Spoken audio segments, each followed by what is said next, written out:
every athlete, every person, every human being has an opportunity. Some opportunities don't come when you want them. But if you're prepared, good opportunities can happen.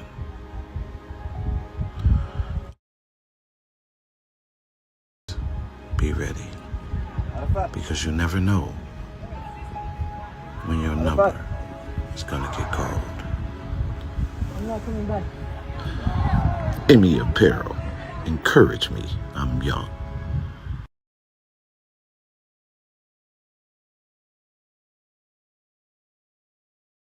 Calvin T. Mann, leading Emmy, served over 20,000 youth through speaking, coaching, and mentoring. He has inspired us for years. Welcome to Emmy TV Podcast with your host, Calvin T. Mann, the Encourager. Good afternoon. Welcome to Put Your Family First podcast. It is Monday 1st, April Fools. I don't know why they, I guess I'm getting old because holidays do not even impress me anymore. Well, maybe that's a sign of you just serious. Although I'm very silly, I believe that, that's a whole nother conversation. Today we're going to get into some skills, some information for your boys and men and teens and all of that today on April Fool's Day. Stay tuned next. No, I'm just kidding. What's up, ladies? How y'all doing? good. Thank you. Good. Let's talk about that shirt you have on. Oh, this is my Proverbs 17 and 13 sweatshirt, right? Whatsoever, right? Whosoever rewarded evil for good, evil shall never depart from the house. It's one of my favorite scriptures. And now it's for sale at Emmy Apparel. Okay. Yeah, we're working on some other things. We're going into Smash Suicide really hard. So, with that being said, let's get right to it, Heather. Yes. I'm so happy to be here today on this first day of this new month and going into this fourth month in the 24th year in 2024. So, today kind of inspired me around a topic. I was thinking about our boys. I was thinking about some of their interests, and I was thinking about the things that parents start to push, support, and sometimes even get caught up in terms of supporting our boys. And I was thinking, I had in my head thinking about sports, boys in sports, and how that's one of the areas of the topics that we're covering in the Emmy program, and also covering in our mentoring in the schools about directing and giving insight into career pathways. And we had an opportunity to work with MCAM, which is the Michigan College Access Network. And we were funded by them in 2022 around Emmy Elite, which is our boys from 14 to 24. And so kind of stirring up some of our outcomes from that report and kind of looking at how we direct boys from where they are and move them into career pathways based on their interests, their learning style, and those kinds of things. And so we're going to talk about some things to help us expand on that outlook for our boys, meeting them where they are. kind of using some specifics like skill trades, gaming, and sports as kind of a way to direct them. Now, we know that our boys are so much more than that, but I was just looking at this in terms of kind of what boys say that they're interested in. The only thing that is not present, really, that is another area, is entertainment. So some type of rapper, some type of performer or actor or model or DJ or just in that entertainment industry. So that's the only one that's really, of the 5 areas, we have like 3 or 4 of them represented here, of the most common ones that they kind of show interest in. So I want to talk about this, and of course, I like to frame the conversations before we get started and getting a little bit deeper in it. One of the things I wanted to make sure that our families have an opportunity to know and understand is that everybody has a learning style. And if we want to help our boys and guide them and looking at the skills that they have right now and help shape those skills based on their learning styles, we first have to be able to identify what those learning styles are. So there are 3 learning styles, primary learning styles, and we're going to talk about those 3. It is the auditory, visual, and tactile learners. And so what that means is those who learn by what they hear, those who learn by what they see, and those that learn by what they do. And so we're going to kind of just get into that a little bit. I'm going to share some highlights on those 3 learning styles. And I want you to really think about, assess what your own learning style might be. And then I also want you to think about what your son, grandson, godson, nephew learning style might be, because we're talking about boys right now. So, Calvin, how about that? That's good. Extra dry. Can you put a little seasoning on that? So anyway, do you know what your learning style is? That's a good question. For me, I believe it's so auditory. I believe it's all 3. Yep. That's an easy answer. Why would you answer that as all 3? Because for everybody, it's all 3 at some point, but there is a primary learning style. Mine would be, it's a primary learning style for me, it's reading. So that would be auditory. So by what you hear, by what you see, or by what you do, like hands-on? All 3. You mentioned that, but you got to identify a primary learning. My primary learning, like you're asking the doctor, was his formula, right? And so, as a doctor, Monique, you hear me? Yeah. All right.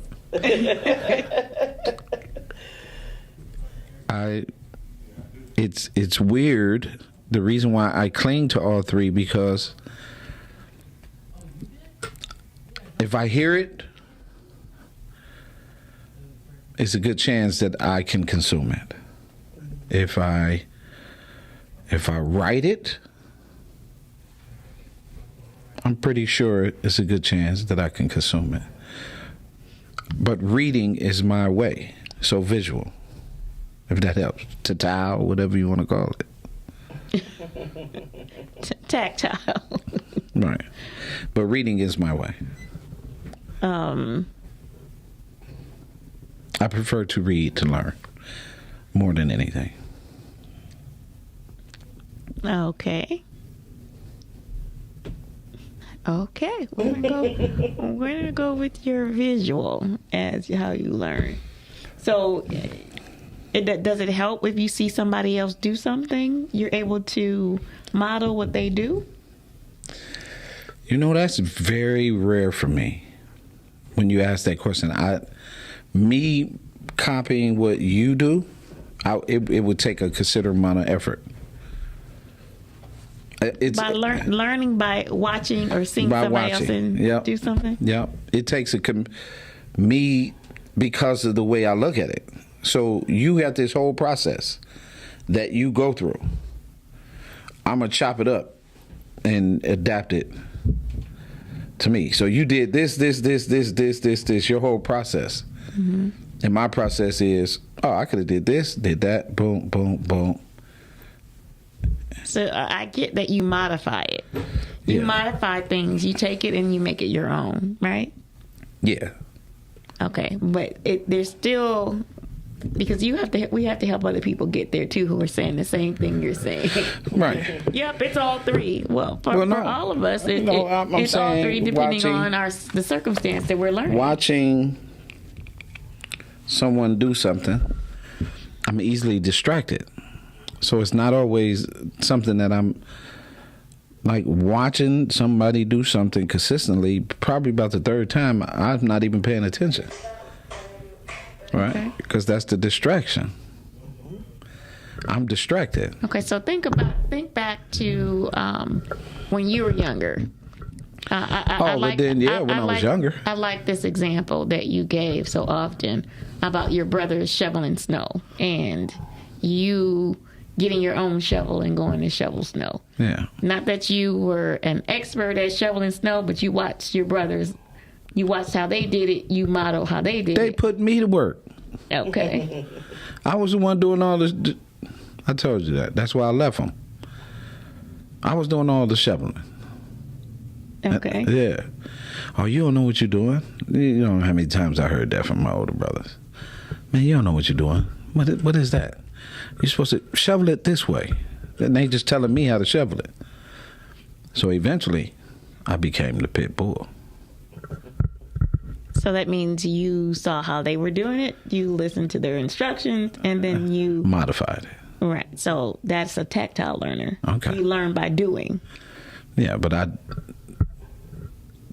it was nothing to read. Yeah. So you couldn't say there was reading. Right. You may or may not have tuned them out. No, I watched them for a second, and then I came up with my own way. Okay. So now we've narrowed it down a little bit between tactile and visual. Well, I mean, that was just one scenario. Mm-hmm. But you also said you took bits and pieces of what they showed you, what they told you. Yeah, and then when I was younger, I didn't have a whole movement in my head too. So now that I'm older, when I was younger, I could mimic basketball. I could mimic, watching people do stuff. All of that when I was younger. So that means you're a visual learner. You learn by watching. Right. But when I became a father, stuff got real. So I was completely distracted. You were distracted. Yeah, so I don't think I no longer learned that way. Remember, you gave me a book with 500. Remember, you gave me this big ass book with 500 processes in them. I went through 500 processes, and at the end of going through all of them, I could only see mine. But applying it, the application of it, even though you consumed a lot of information, the application of it. You're still old for that. That was a lot. I owe you? We'll talk about that later, baby. Yeah, I think it's the other way around. I gave you some jewels. All right, so I think it's important. It's important to be able to help yourself to understand and recognize your learning style.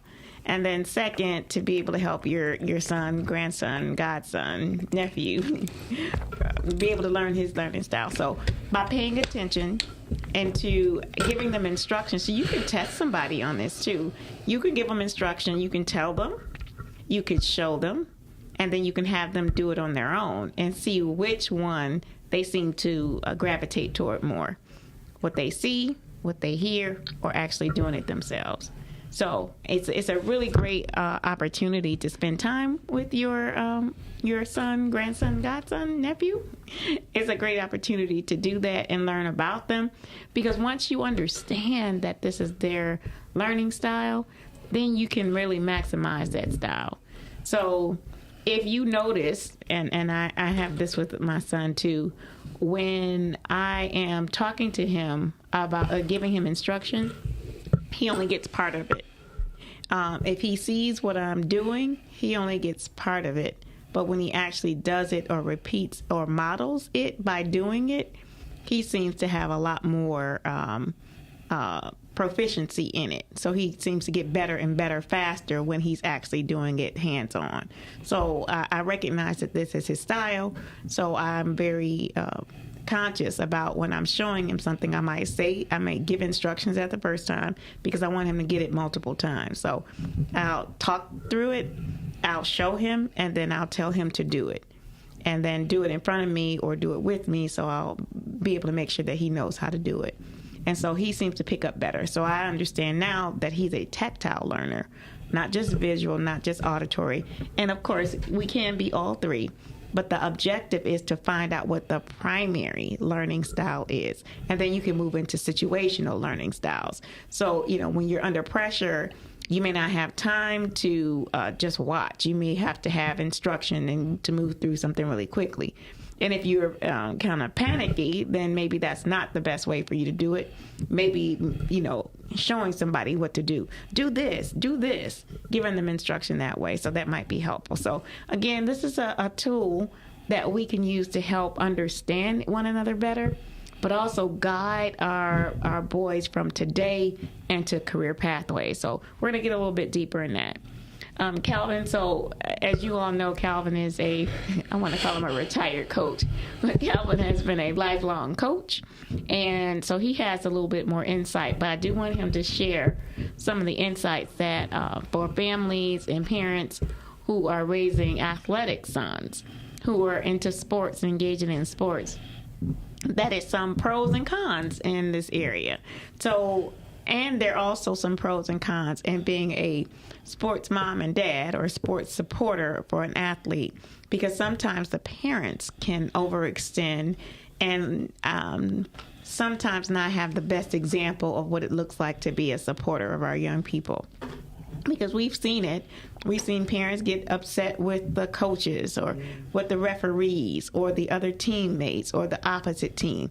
And a lot of violence come out of those interactions.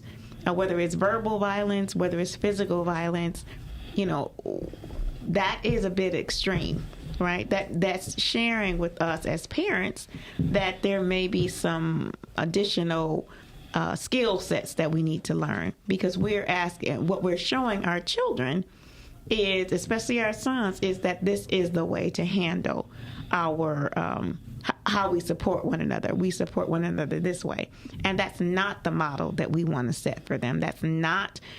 We want to keep things in perspective. We want to keep in perspective that although it's a sporting event, that it's still a game, and that the level of responsibility, there are people who are responsible for the decision making, whether we agree or don't agree, especially with the referees and things like that, or the coaches. There are times when we don't agree. There are times when we want our sons or daughters to be showcased in a particular light, and we don't want them to miss opportunities. But there is a way to handle that. There is a model that you are creating for how things are done and how things are handled. So we have to be mindful of that as we continue to support our boys and the work that they're doing. Calvin. All right. So let's get right to it. Nope, it's this one. You're on that one, and I was on education needed to become a professional football player. No, not yet. It is common theme in youth sports these days. A child so interested in a sport, plays it, enjoys it, winds up being pretty good at it. Parents and coaches see potential, so they put a plan in motion. One that will surely create success for their child. Private lessons, special camps, summer teams, traveling teams, workout regimens, whatever else it takes to make the child a standout in the sport. Visions of playing on an elite team, getting a college scholarship, and signing a professional sports contract dance in their heads. So, with this, the pros is you have to be patient with children in sports. That's the pro. You have to be patient. Kids need rest as well. You can push kids and push kids. Today's kids, the fabric, the makeup, the whole nine, they can be successful, but you have to be patient, right? Sometimes you have to take your time with kids. There are some kids who are extremely gifted and athletic, but their character and conduct and their mindset is extremely immature, and parents buy into that. You still have a situation where a kid has to mature into the work. That's a whole nother dynamic. So you got to be patient. Considering the amount of All-Americans and people and athletes I've had, that's the number one pro. You have to be patient with a kid, and you have to challenge them. So that's a pro. Another pro that you might have down here, because she wants me to follow Liz. Mm-hmm. And you see how it already broke that down. You see how I broke that down? Broke that down already. One of the biggest things that's a con is that you will it's okay to quit. And that's a con. It's not. When you put your child on a team or in a process, the job is to teach them to finish the process regardless of the circumstances, so they learn from it.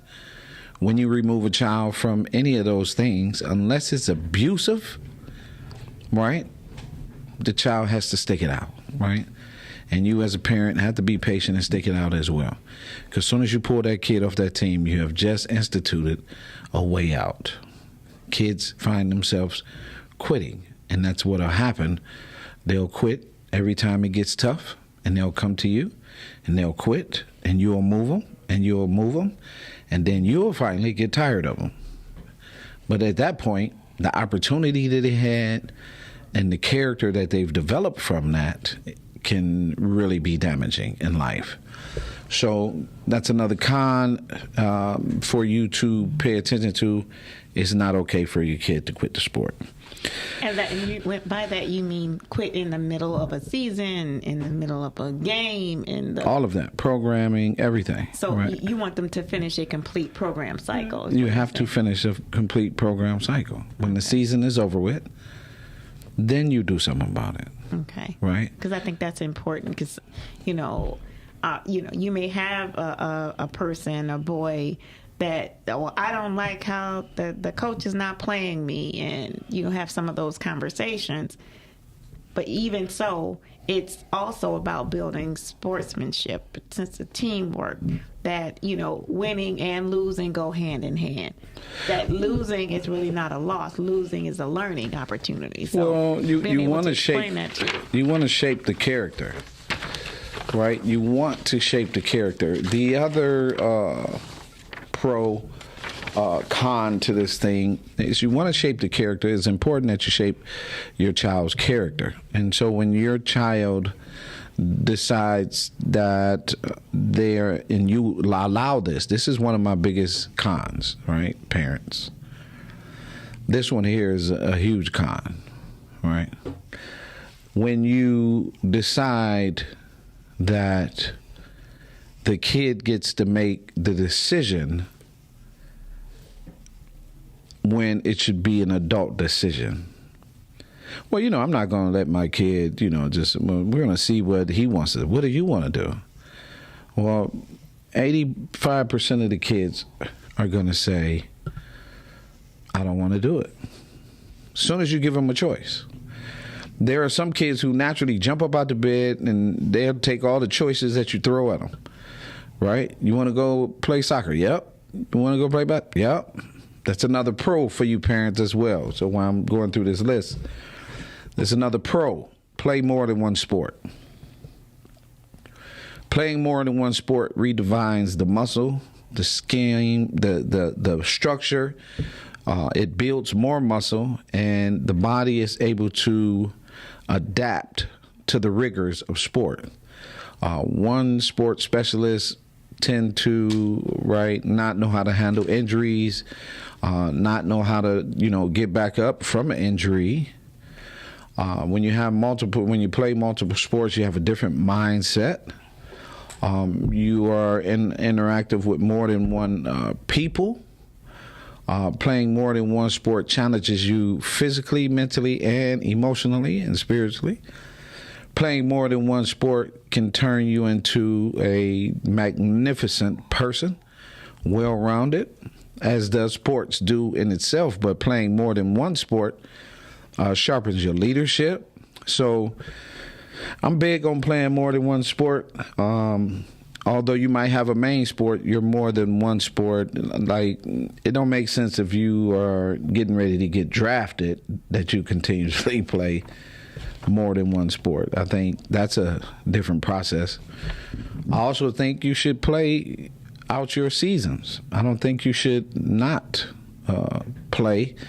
A lot of people say if you're a top 10 draft pick, you shouldn't play in the bowl game. Well, okay.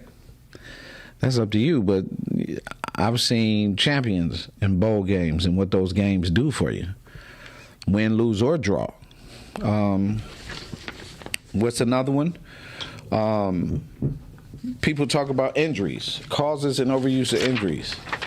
I like to say a pro for injuries is often training in between sports. So rest and then prepare for your next sport. Sometime in high school you can't. You come right out of basketball season and you're going right into track.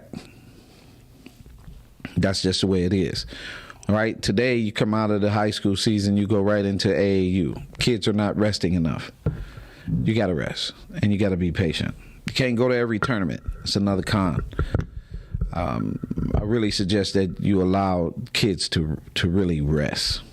And the reason why I say that in that process, instead of them playing in 40 AAU games, one, the AAU games, the 40 AAU games, they're just playing games. If they're not improving and they're just going from tournament to tournament, but there's no improvement in the team or the structure or the athlete, rest them, right? Because there are very few programs out there that you get better during the process.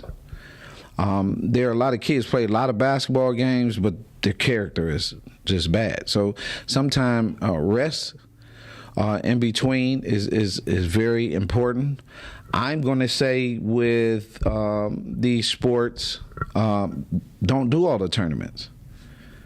I'm not going to the tournament this weekend, right? Well, your team is playing in the next 6 or 7 tournaments. With AAU, you have a choice anyway.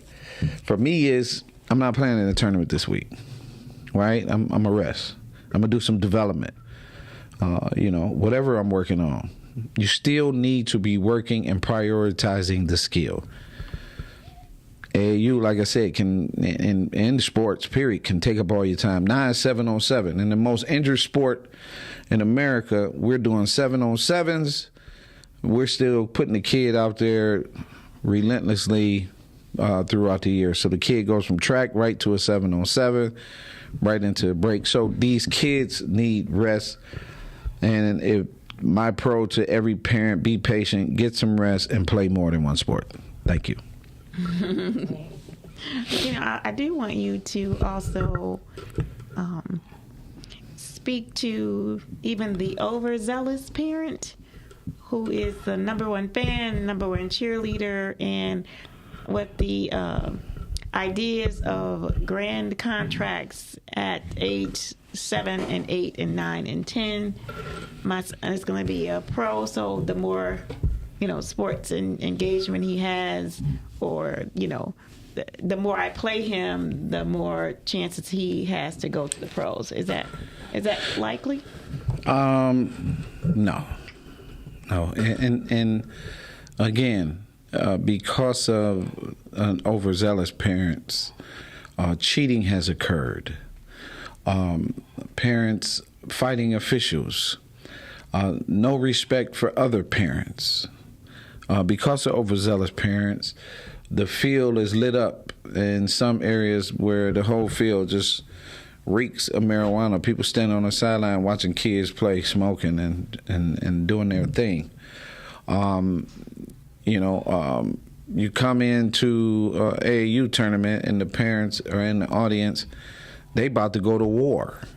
The kids is playing the basketball game, but the parents are about to go to war.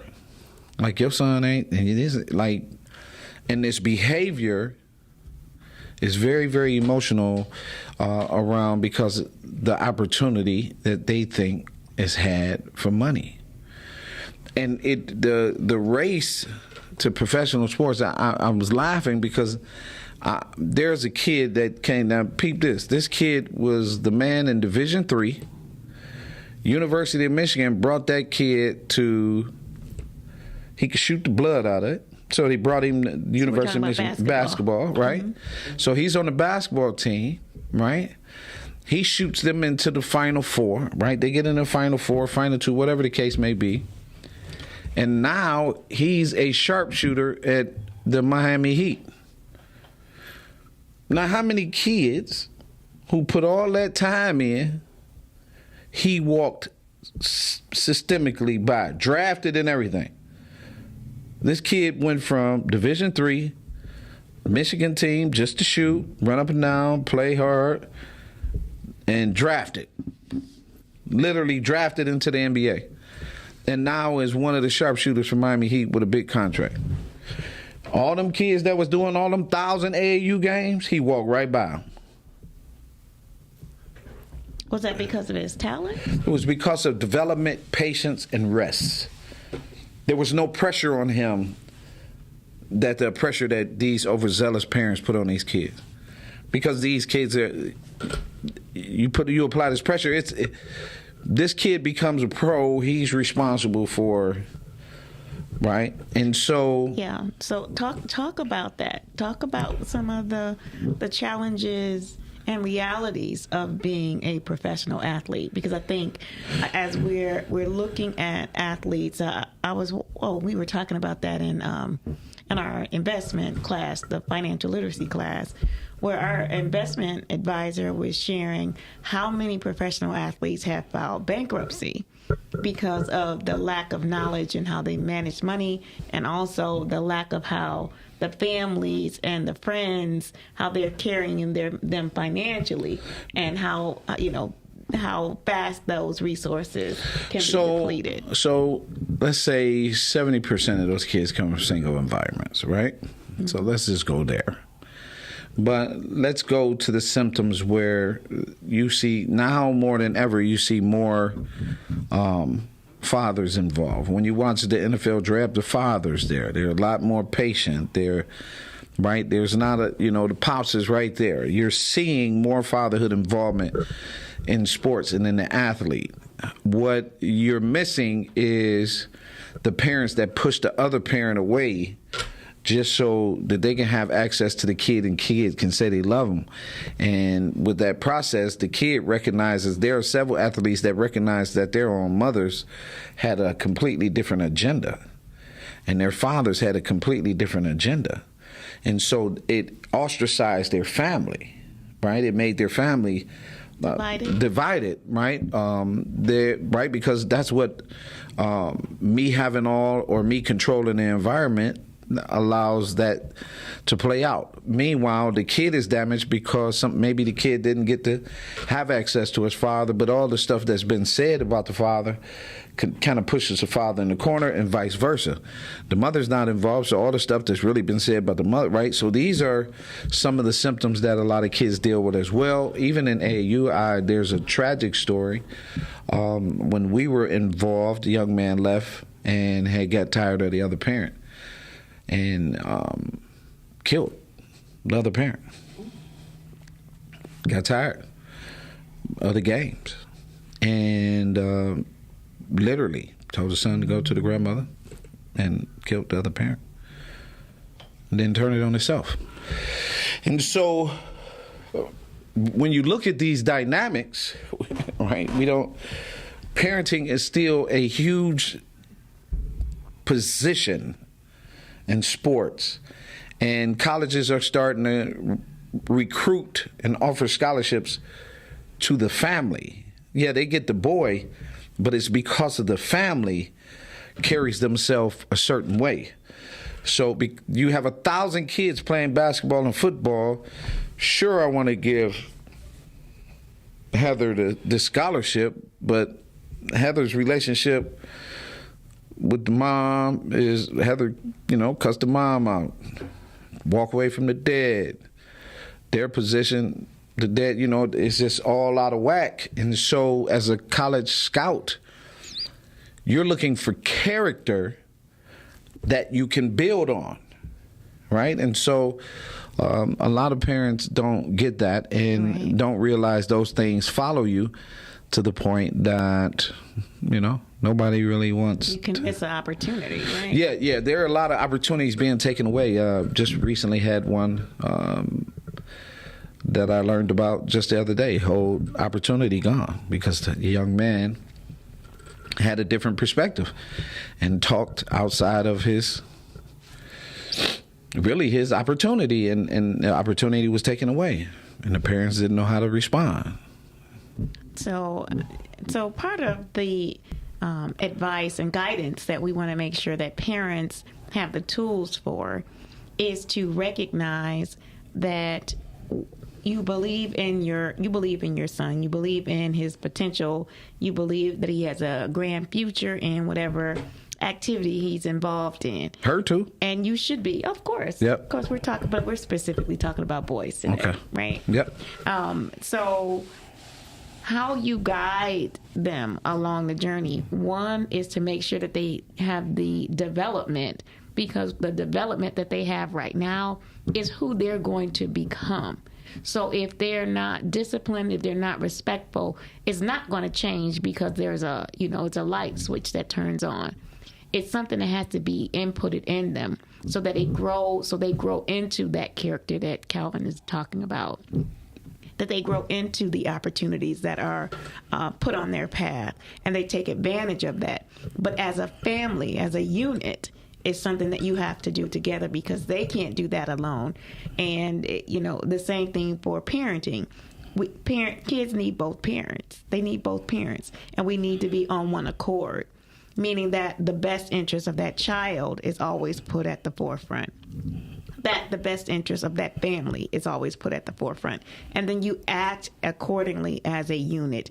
Even if you're co-parenting, even if you're not married, it will require, for longevity, for limiting the stress on that child, having to pick and choose between parents.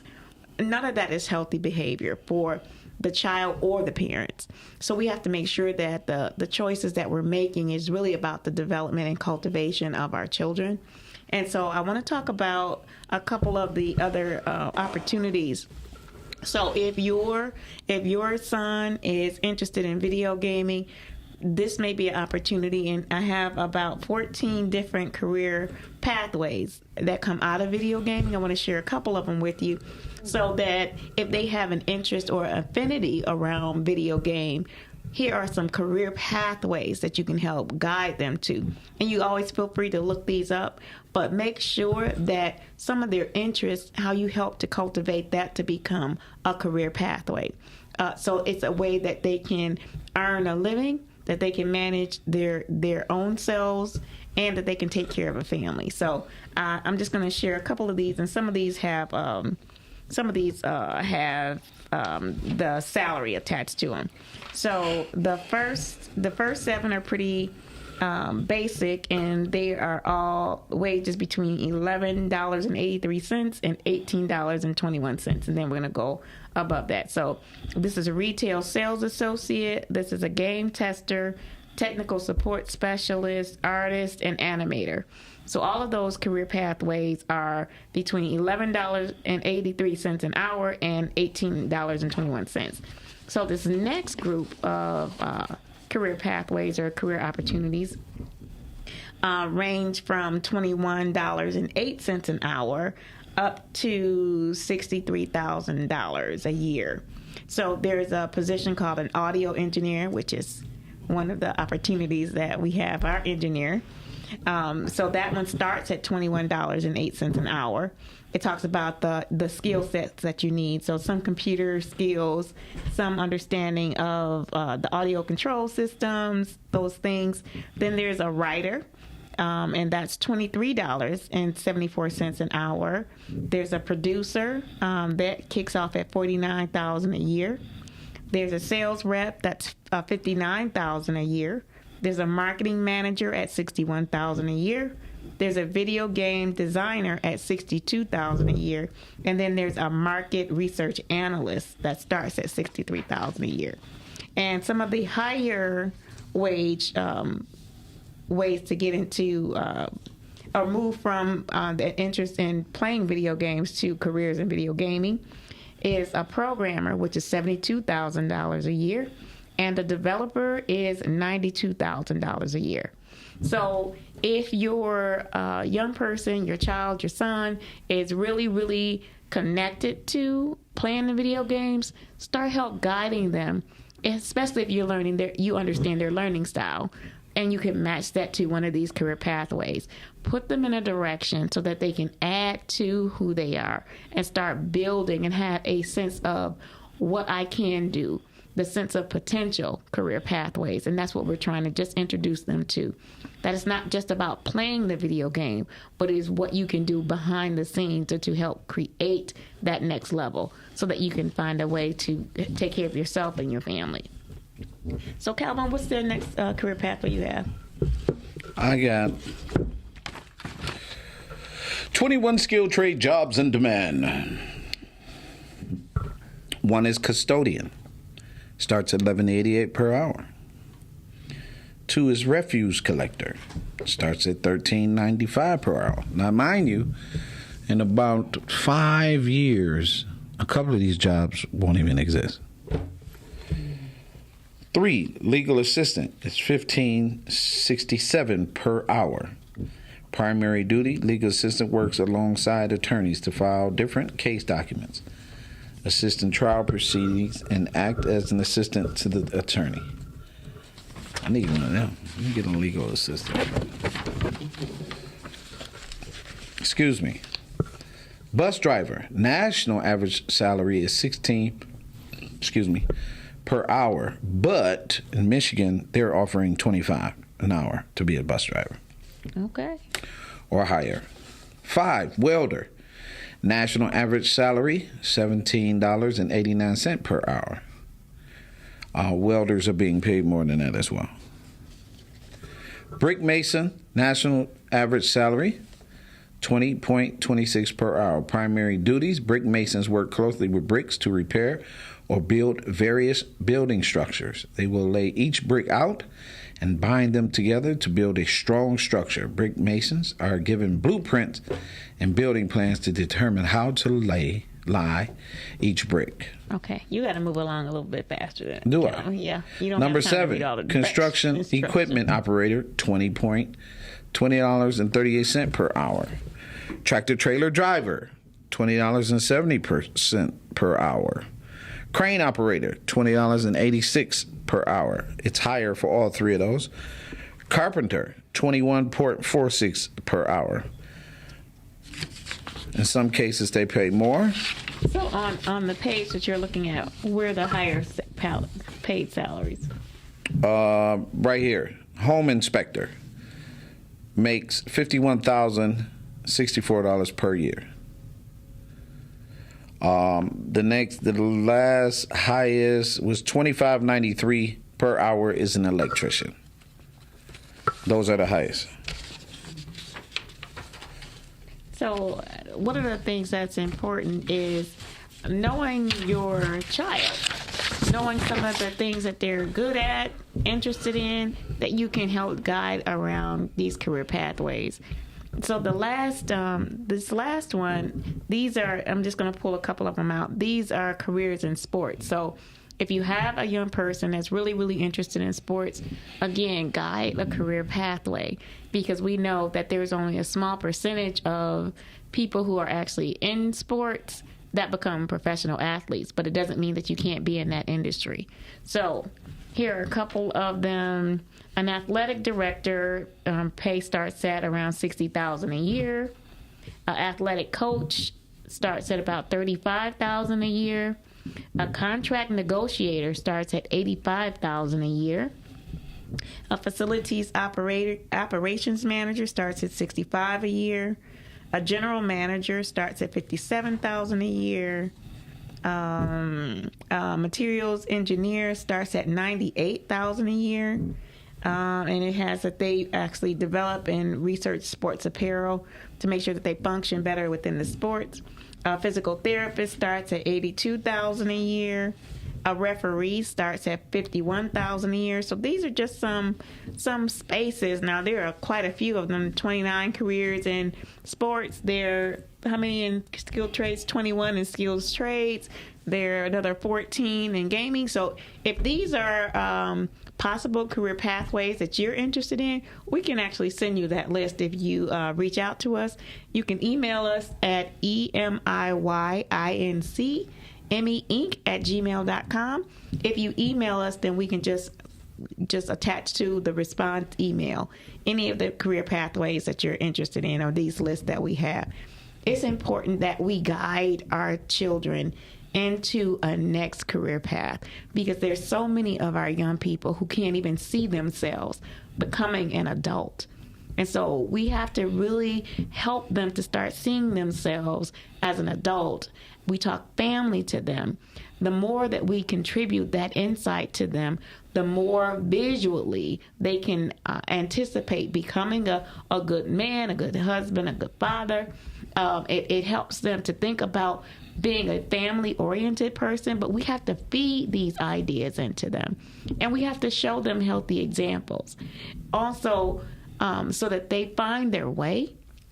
We want them to start to be able to imagine and see themselves in these positions. So even beyond being a professional athlete, and some of the, and I believe it's football, but it might be basketball too. So if you're going through the college sport route, you have to go to college, and then you have to declare a major, and you want to use that opportunity, that scholarship, those additional funds to be able to earn your scholarship, earn your degree, so that you have something that you have that's tangible outside of the sport, outside of that, regardless of what may happen next. We have to put those images and that information in the pathways of our boys so that they have a sense of identity, a sense of self, and a sense of who they can become beyond just being an athlete, because there also are so many whose careers may not lead to a professional sport or whose careers may be cut short and they have no idea what to do from there. So we want to make sure that we give them their backup plan. Make sure they always have their backup plan, that they have something that they can hold on to and build on to as they continue to grow and learn. Yeah. Yeah, for me, we deal with parents all the time. We deal with kids.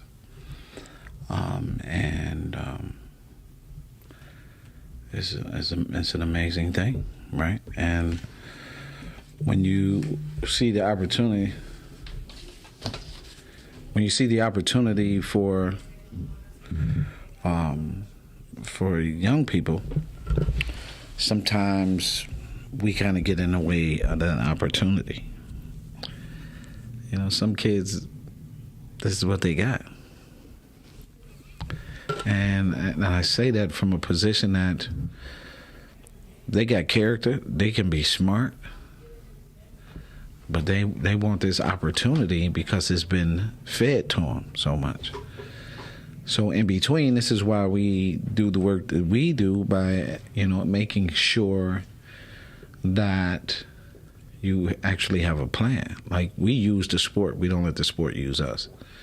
So at the end of the window, he has a plan. Like, yeah, I got off, I played basketball. Sure, maybe I did play pro. Maybe I didn't. But I took this as far as I could. I got my degree, and now I'm a business owner. Now I'm a husband. Now I'm a father, right? Now I'm coaching. Now I'm teaching from my experience, right? So it's a huge thing, but I think it could be a better experience for a lot of kids when parents are on the same page. That one parent doesn't have an ulterior motive and over the other parent.